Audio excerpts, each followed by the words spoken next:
Have you ever wondered what it's like to be a teacher? I just wrapped up my student teaching experience as I completed my degree at the University of Michigan in music education. And in this video, I'm going to take you through my experience at choral festival, concerts, in the music classroom, practicing with stuffed animals. Whether you clicked on this video out of mere curiosity or you are getting ready to embark on your own journey as you start your own student teaching experience, thank you so much for taking the time to watch this video. If you are excited as I am, go ahead and give this video a like down below, subscribe to my channel, click the bell for notifications to get notified every time I post a new video. Exciting content is coming your way. But without further ado, let's dive into the video. I was so fortunate to be placed at two incredible schools in Ann Arbor, Michigan, the same city where my university is, and it was awesome to learn from such kind and eager to learn students.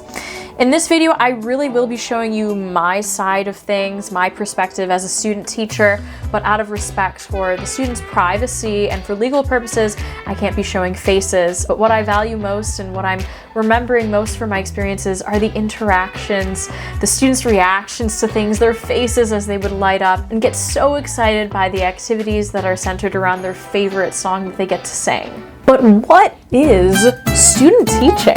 Let's talk about it. So student teaching is at the very end of your degree program when you study education. I studied music education specifically, so I was certified for K through 12 music teaching. So I could teach an elementary general music class, I could teach music theory, I could take any secondary class where the school is offering, I could teach choir, band, orchestra, all those different things, although I did study vocal music education. So this is at the very end of your degree program. I had 2 placements so that I could get a diversified experience set in both settings, in elementary as well as the secondary setting. So you could choose middle or high school. So I did 7 weeks of elementary and 7 weeks of high school choir teaching for a total of 14 weeks of teaching. You are paired up with a mentor teacher and they're helping you out along the way. You watch them teach and then you'll also teach. And in the very beginning, you aren't doing as much. You're teaching maybe one class and then the next week you add another, you add another, you add another, until at the end of your 7-week period, at least this is how it was for me, I was teaching fully the schedule that the teacher had. So leading into the final semester student teaching, I took classes from the very start of things in music theory, music history, very similar to just a music general degree. I took performance classes, ensemble, I took conducting, and then in the second part of the degree program, I started to take more education classes through the School of Education. So education psychology, how to teach, pedagogy, literacy and education.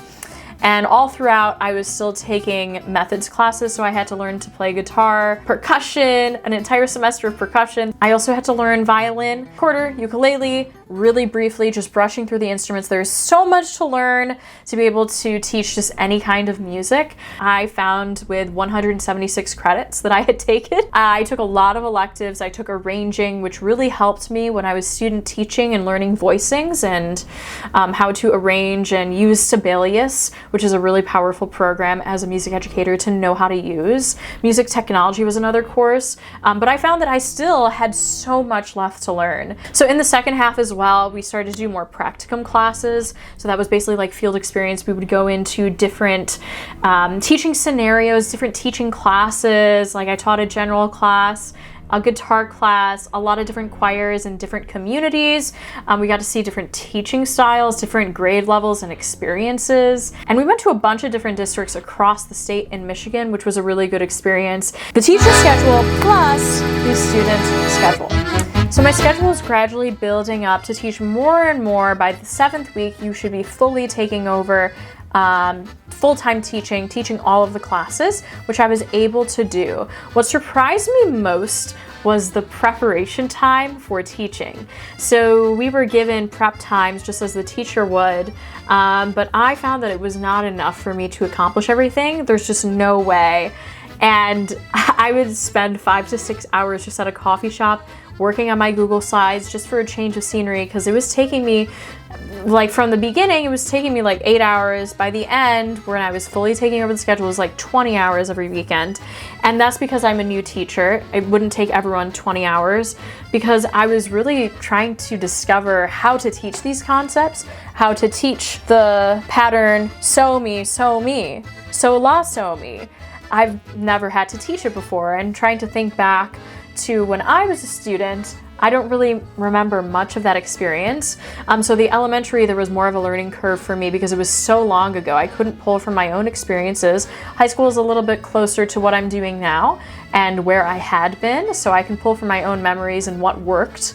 And also for elementary, it was 7 grade levels. It was young 5s all the way to 5th grade. And so within the student teaching experience, I was teaching everywhere from 5 years young to 18 years old, which is quite a range. Looking at online resources, leaning onto my mentor teachers who were incredibly helpful in supplying some ideas, especially at the elementary level. As I was making my Google Slides, I also found that it was really helpful to have visuals, not only for myself to prompt what was coming next in the lesson, because at a certain point I couldn't even remember what I had scheduled for the lessons because there were just so many and they were all back to back with different grade levels. So it helped me, but it also helped the students, especially English language learners, ELL students, and organizing the room. This is the activity that we're about to do. Visuals just really, really helped, and that takes a little bit more time, I think, but it was really helpful in the long run. I felt so incredibly energized by the students every day. Them being present and ready to learn and want to play instruments, sing certain pieces. Honestly, that really made me hop to my feet and want to teach them and give them every last drop of energy. But in reality, I had 14-hour days because I was also a student at the same time with student responsibilities. I also had a part-time job. I was teaching at a different program for the second half of student teaching on Saturdays, prepping those lessons in addition to student teaching. And so I also had performance things because I'm a dual degree, which is why it's a 5-year program. So I had performance ensembles at night and rehearsals and prepping for a senior recital. But I also know that other student teachers had a ton going on as well.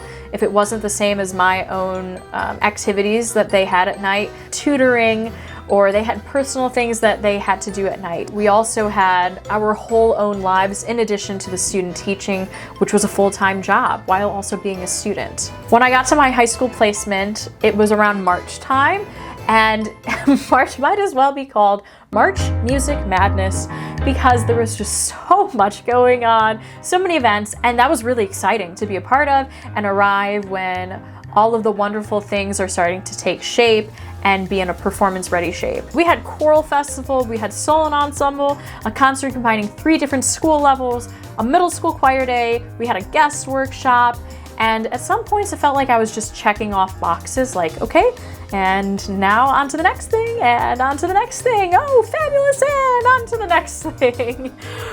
But my mentor teacher was really wonderful in making sure that we still had time to reflect on how things went, and I still had those teaching experience among all of these exciting events happening for the students. This was the first time in 3 years to have a lot of these in-person events and to see the joy and the revitalized energy and sense of community with the choir was really special, and I'm so glad that I did arrive in the busiest month of the year because I got to see throughout the span of all those different events how to go through those experiences, and it just brought me so much joy, and it really inspired me as an educator to see the effect it had on the students, that they were a part of something really special, they felt accomplished, and they were accomplished, and they were doing so well. Given this background now, I also did want to talk about what I learned from my student teaching experiences. And I'll start with how the students are literally mirrors. Sometimes in a good way and also a bad way. They are incredible listeners, wonderful at picking up things visually. So for example, if you scratch your nose or if you make a certain gesture all the time, they will start making that certain gesture. They will scratch their nose. If you are demonstrating motions or choreography or in a song, and you mess up something, they will do that same mistake because they're incredible listeners. Now, funny thing is that, so my voice started to get really tired talking all day, and so I would bring up my voice like this, and then I started to speak in a British accent because, well, why not? Why not be Mary Poppins? And then they started to speak in a British accent just like me in their head voice. It was very interesting, and the accent would go in and out too, and then it went into Australian. It was very interesting. They were all little professional Mary Poppins people. They will do anything that you start to do. They're very perceptive to tone of voice, and they also care. Especially the young ones, I found that they get really attached. I brought this penguin into class because they were singing a bunch of songs about penguins. I think it was like 5 or 6 songs about penguins and chants about penguins, because there are 7 different grade levels. So each one had a different song. Say, hello, penguin. Hello, hello. So I brought this penguin in to just dance one of the songs with them. And I noticed as I was reviewing my teaching videos, because I would put up my camera and just put it in the back of the classroom to watch my own teaching, not for it to go anywhere necessarily, but just to reflect. And I saw that I placed the penguin on the stool just in the time of teaching the other grade level that didn't have the penguin song. And then I saw him fall to the ground. And then I saw one of the students, it was 1st grade, he went and picked it up and put it back. So they're very receptive, they're always watching, and they care. They cared that my poor penguin fell to the ground, and they cared enough to go and gently prop him back up on the stool. So I just thought that that was a very cute moment. Another funny thing, in my elementary placement, there was an air freshener that my mentor teacher had that kind of smelled like sweet. I can't remember what it was called, but it was like a sweet scent, almost like cupcake frosting. And every single time, they're very taking in all the senses, okay? Every time that they would walk in, they'd be like, smells like frosting in here. So they are very receptive. And even at the high school level, so I think about, you know, the 6 senses as humans that we have. It was during COVID when I was teaching, and I was wearing a mask. So they would just be looking at my eyes, okay? And just like, kind of like Batman, just the eyes. And so they were extra receptive to my body language, I think, my gesturing, and how I would approach, and also my tone of voice. Even if I just like raised my eyebrow a little bit, they would know exactly what that meant, even though they can't see my full face. So it kind of heightens the other senses when you take certain senses away. Just like if you were to take away smell, the other senses around you are being heightened. And that's how I kind of felt with the masks. Everyone was just hyper aware from tone of voice, from body gesture, from all those different things that was still left. They can't see my full face, but they could still see my eyes. And so that was just interesting to think about. So stepping into student teaching, I had come from an environment where I was around a bunch of people that also did music, and someone else who's maybe student teaching in math, maybe you were surrounded by a bunch of people that are also doing math. And so I found that after being in that environment, to then be put into a school where music is an elective, it's not everyone is doing it, but it's just a certain group of people.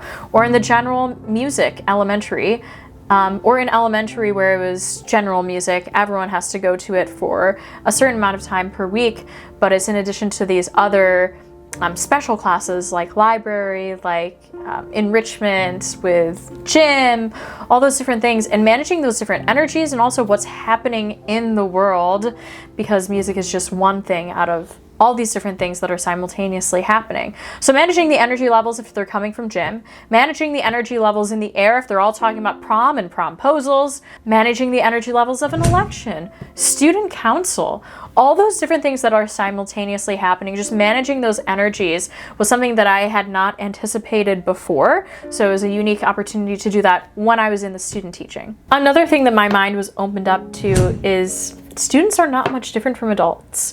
You want to treat them the way that you want to be treated. You respect, they respect. You can use more stern body language and tone of voice if you need to demand attention at some points, but I found that I didn't want to be the big bossy teacher. I really wanted to connect with them.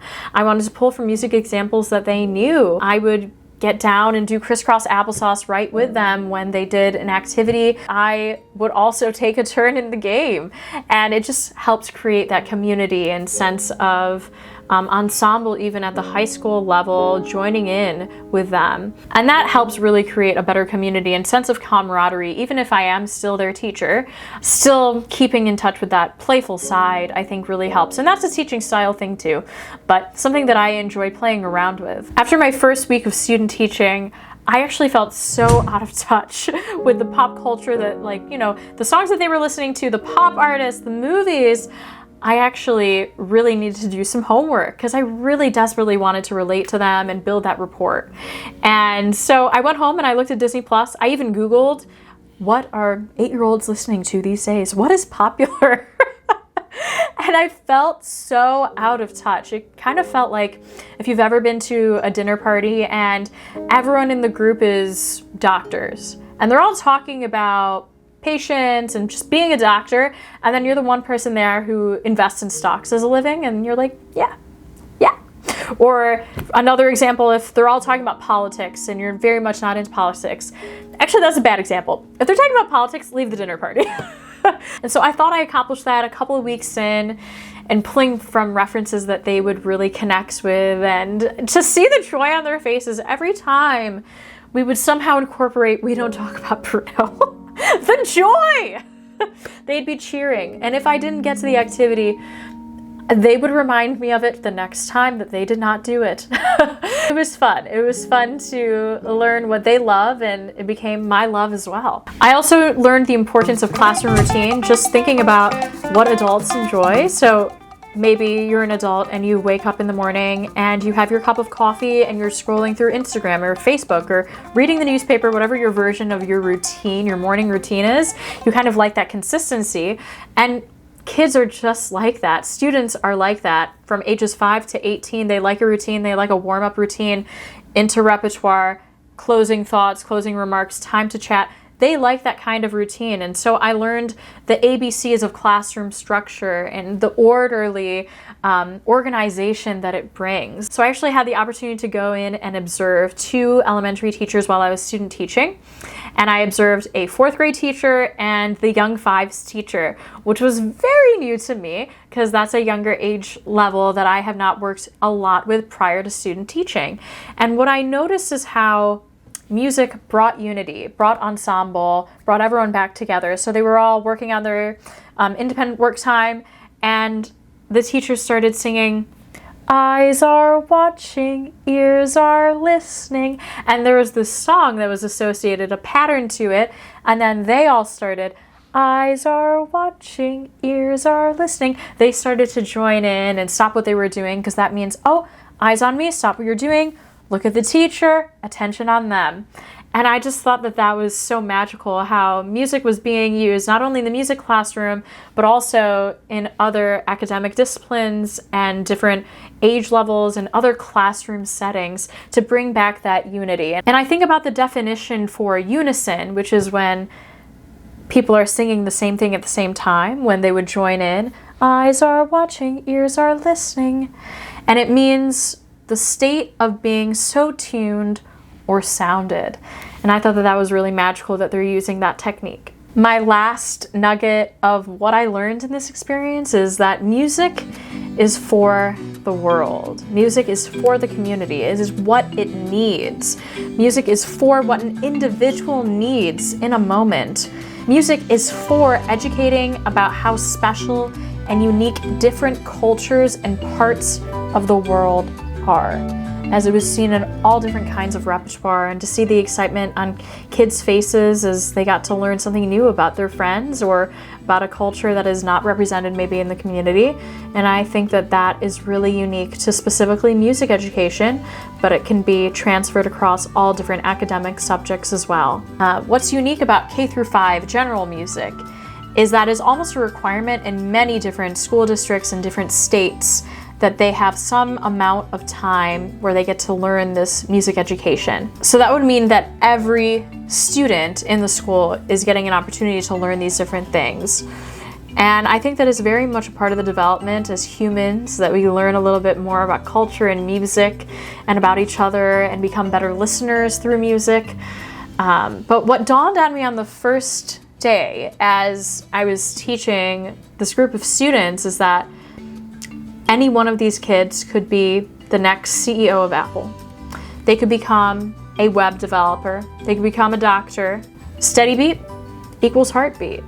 Icon mode play along tracks, coding for the next app of the year. Confidence singing a song, the next TED Talk speaker. Teachers are not only teaching their subjects and checking off boxes for their curriculum checklists for the state. They are teaching their students how to be wonderful, respectful, kind, and wonderful human beings, to learn about each other, to be educated and kind individuals in society. I have a great amount of respect for all of the teachers in my life that have had a great influence on me and have taught me so much, and I will continue to learn from, and also the students that taught me.